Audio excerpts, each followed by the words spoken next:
Hello Java enthusiasts, welcome back to our design pattern series. Today we are going to be unraveling the mysteries of a singleton pattern. We'll explore what it is, why it's essential, and how to use it effectively. Let's start with the basics. The singleton pattern ensures that the class can have only one instance and provides a global point of access to that instance. In other words, it guarantees that there is a single point of control for a particular resource throughout your application. Why is it essential, you ask? Well, consider a scenario where you need one and only one instance of a class. That could be for managing configurations, database connections, or even controlling access to a shared resource. The singleton pattern ensures that you have one and only one instance.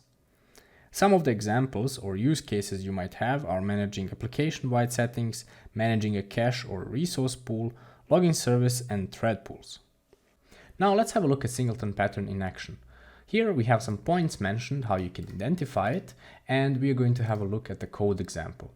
Here we have our public class singleton with the instance property, we have our private constructor, and we have an option here to initialize any code if needed. And one important thing in our getInstance method is that we have double-checked locking for thread safety. As you can see, that's pretty much it, so there is no magic happening here. It's quite simple to create a singleton. Before you rush off to use a singleton pattern everywhere, remember that as in any pattern, it has its pros and cons. Some of its advantages are global access, lazy initialization, and thread safety.